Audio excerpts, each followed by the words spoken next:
Hello everyone, so this is the first video of immunology series and I'm going to do the immunology from the Levinson, which is the microbiology book. So we are going to start it right now. Okay. So सबसे पहले हमारे पास what is immunity? So immunity is the defensive host response which prevents or limits the infection. ठीक है. Immunity जो होता है वो host response होता है, मतलब बॉडी की अपनी इम्यूनिटी होती है, इम्यून सिस्टम होता है जो किसी इन्फेक्शन को या तो स्प्रेड होने से रोकता है और या तो उसके इन्फेक्शन को प्रिवेंट करता है कि हो ही ना. ठीक है. अच्छा, अब हमारे पास लाइन ऑफ डिफेंसेस आ जाते हैं ना. First line, second line, third line of defence आते हैं.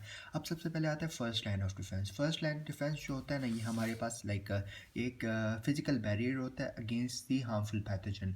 इसमें हमारे पास स्किन और म्यूकस मेम्ब्रेन आ जाती है ऑल ओवर द बॉडी. ठीक है. म्यूकस मेम्ब्रेन हमारे पास रेस्पिरेटरी हो सकती है, जीआईटी हो सकती है और जेनिटल ट्रैक वगैरह की म्यूकस मेम्ब्रेन हो सकती है. अब स्किन जो है उसमें 2 मीटर स्क्वायर. सही है. फिर इसके बाद आता है second line of defence. Second line of defence जो होता है ये हमारे पास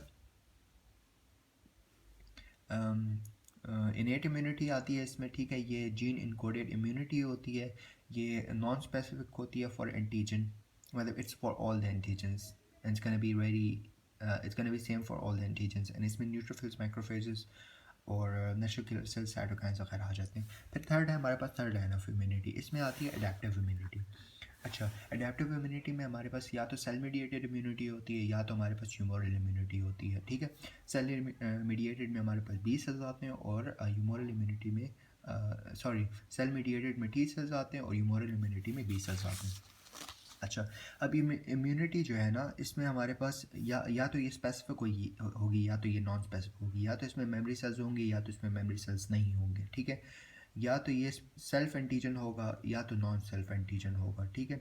मतलब या तो सेल्फ एंटीजन के अगेंस्ट इम्यूनिटी होगी या तो नॉन सेल्फ एंटीजन के अगेंस्ट इम्यूनिटी होगी. इसमें हमारे पास different antibodies, cytokines, neutrophils, macrophages वगैरह इन्वॉल्व होते हैं. ठीक है. That's not important. अच्छा, अब हमारे पास सबसे पहले आता है टाइप्स ऑफ इम्यूनिटी. तो हमने वो ऑलरेडी कह दी, या तो इनेट होती है या तो अडॉप्टिव होती है. अब अडेप्टिव इम्यूनिटी में हमारे पास दो टाइप्स होती हैं, नेचुरल और एक्वायर्ड. नेचुरल में हमारे पास एक्टिव पैसिव होती है, एक्वायर्ड में भी हमारे पास एक्टिव पैसिव होती है. अब नेचुरल में जो एक्टिव और पैसिव है ना, तो एक्टिव में हमारे पास जो है वो इन्फेक्शन हो जाता है. जब फर्स्ट टाइम इन्फेक्शन होता है तो ये that's a natural immunity and it's active one. और पैसिव में it's antibodies are given like from the mother milk. ठीक है. अच्छा, फिर इसके बाद हमारे पास आता है वो एक्वायर्ड इम्यूनिटी. एक्वायर्ड में भी एक्टिव पैसिव है. एक्टिव में हमारे पास जो है वो वैक्सीन्स आ जाती हैं और पैसिव में जो है एक्टिवेटेड एंटीबॉडीज फ्रॉम आउटसाइड देते हैं. ठीक है.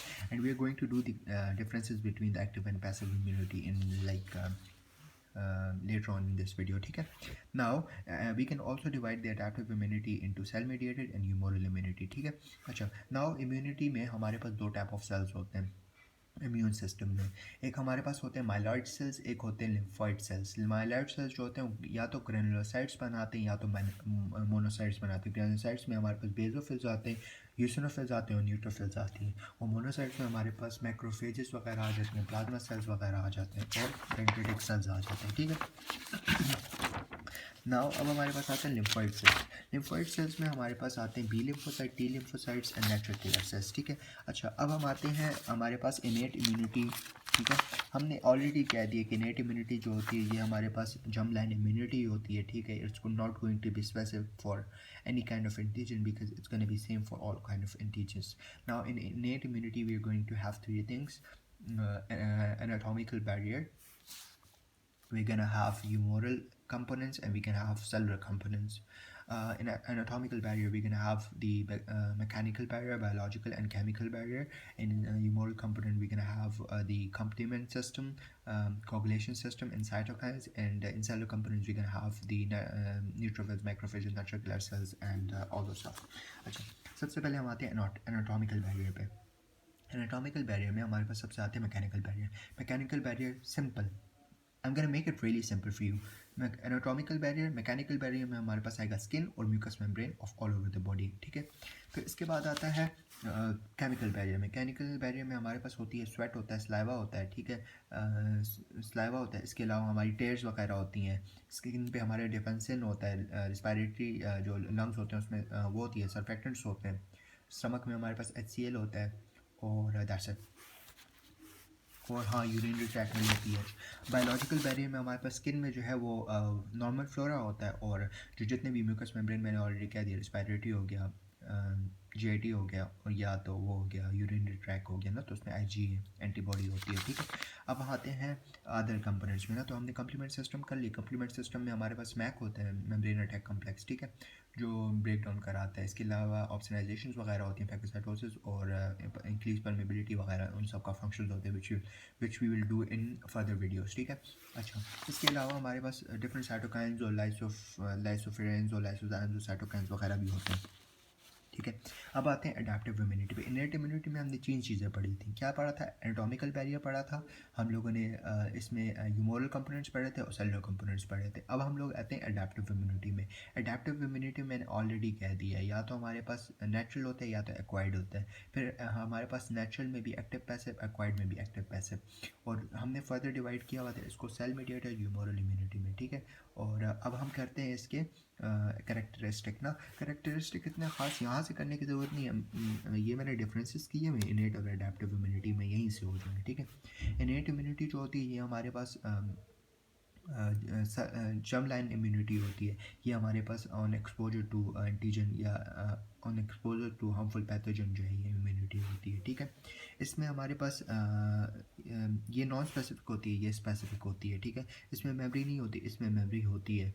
और ये जो है वो improve does not improve on exposure and it improve on the exposure, ठीक है। और इसमें हमारे पास is going to recognise the pattern recognition molecule and it is going to recognise antigen. दोबारा करते हैं, ठीक है। इनेट इम्यूनिटी जो होती है, जर्म लाइन इम्यूनिटी होती है, ये हमारे पास ऑन एक्सपोजर ऑफ एंटीजन बनती है, ठीक है। इसमें जो है नॉन स्पेसिफिक होती है, स्पेसिफिक होती है। इसमें मेमोरी सेल्स नहीं होते, इसमें मेमोरी सेल्स होते हैं। ये changes do not change on the exposure, it do change on the exposure. And इसमें हमारे पास पैटर्न रिकग्निशन एंटीजन को रिकग्नाइज करता है, और ये जो रिकग्नाइज करता है उसको एंटीजन, पूरे एंटीजन को रिकग्नाइज करता है, ठीक है। अब हम आते हैं antigen presenting sales. Antigen presenting sales हमारे पास 2 टाइप्स के होते हैं। एक हमारे पास होते हैं जनरल एपीसीज होते हैं, एक हमारे पास होते हैं प्रोफेशनल एपीसीज। अच्छा, अब जनरल एपीसीज जो होते हैं ना, they are all type of cells are general APCs. They are going to presents the intracellular antigens, ठीक है। फिर ये दे आर गोइंग टू मतलब ये हेल्प लेते हैं क्लास 1 MHC की, ठीक है। और ये प्रेजेंट करते हैं एंटीजन को to the cytotoxic T cells. मतलब ये 1 है ना, तो 1 multiply by 8 is equals to 8। तो ये हमारे पास क्लास 1 CD8 टी सेल्स को प्रेजेंट करते हैं, ठीक है। ये डायग्राम है पेपर में बना लेंगे, ठीक है। प्रोफेशनल एपीसीज जो होते हैं इसमें हमारे पास DMB याद रखना है, dendritic cells, B cells and macrophages, सही है। अच्छा, अब ये जो होते हैं हमारे पास it is going to present the antigen which is outside the cell present, ठीक है। फिर ये हमारे पास इसमें क्लास 2 MHC को हेल्प यूज़ करते हैं, ये प्रेजेंट करते हैं एंटीजन को टू दी साइटोटॉक्सिक टी, वो सॉरी CD4 टी सेल्स। अब CD4 टी सेल्स जो हेल्पर टी सेल्स है ना, initially helper T cells inactivated form में होते हैं, लेकिन जब ये एक्टिवेट हो जाते हैं ना, तो ये एक्टिवेट हो गए, ठीक है। इस किसने किया? हमारे पास APCs ने एंटीजन रिप्रेजेंट किया, तो एक्टिवेटेड हो गए। अब इंटरल्यूकिन 4 और 5 अगर आया ना, तो ये B सेल्स बनाएगा, और फिर जिससे हमारे पास लेटर ऑन प्लाज्मा सेल्स बनेंगे। और अगर ये इंटरल्यूकिन 2 आया, तो उससे हमारे पास बनेगा साइटोटॉक्सिक टी सेल्स, जिससे हमारे पास डिस्ट्रक्शंस होंगी, या तो मेमोरी बनेगी, और या तो अब हर एक की मेमोरीज बनती हैं। हेल्पर टी सेल्स की भी मेमोरी बनती है और B सेल्स की भी मेमोरी बनती है। अब आते हैं हम लोग हेल्पर टी सेल्स पे।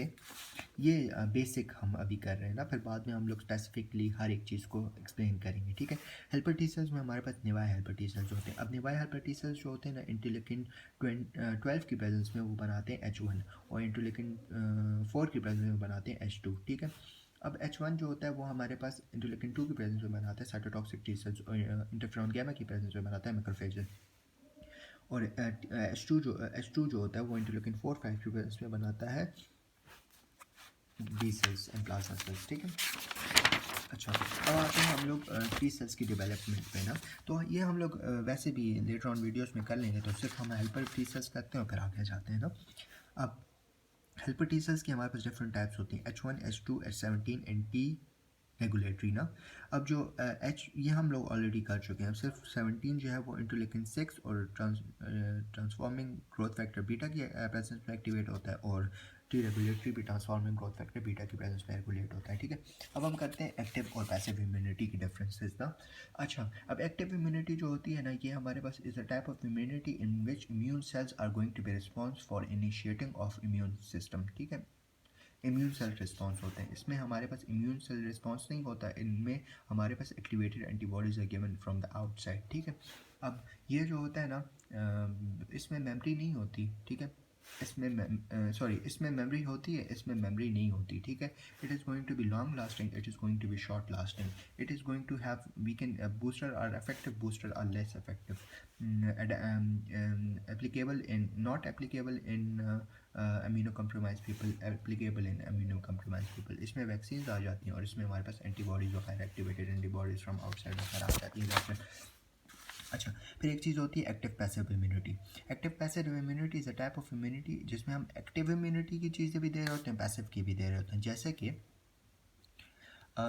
हम लोग क्या करते हैं कि हम लोग एंटीबॉडीज़ देते हैं फॉर रैपिड रिस्पॉन्स, और जो वैक्सीन देते हैं for long term response. For example एक पेशेंट है जो नॉन इम्यूनाइज था, ठीक है। फॉर एग्जांपल हम टीबी नहीं, टेटनस की एग्जांपल ले लेते हैं। एक बंदा है जो टेटनस के लिए उसकी वैक्सीनेशन नहीं हुई है, बच्चा ज़मीन पे गिर गया है और उसको ही is going to have probability of getting tetanus ना। तो हम लोग क्या करते हैं कि हम लोग उसके एक हाथ पे, एक आर्म पे जो है ना, हम लोग एंटीबॉडीज़ लगाते हैं, एक्टिवेटेड एंटीबॉडीज़ फॉर टेटनस ना, और दूसरे आर्म पे उसके टॉक्साइड वैक्सीन लगाते हैं। और ये दो डिफरेंट आर्म इसलिए लेते हैं ताकि वैक्सीन और एंटीबॉडीज़ जो है ना एक दूसरे के इफेक्ट को कैंसिल ना कर सकें, ठीक है। अच्छा, दैट्स इट। अच्छा, फिर हमारे पास आता है, ये हमने एग्जांपल्स भी कर लिए होता है। अच्छा, फिर आता है herd immunity. Herd immunity is a type of immunity which is produced by whole population, not by specific individual, it is produced by whole population, ठीक है। And in herd immunity we give immunization, for example we give immunization to 9 people, ठीक है, 9, and the one person is not immunized, ठीक है। So because of this thing all of the 9 people are going to prevent the spread of infection to the 10th one, ठीक है। मतलब 9 लोग जो होते हैं इम्यूनाइज होते हैं, एक बंदा इम्यूनिटी उसकी जो है वो वैक्सीन नहीं दी होती उसको, ठीक है।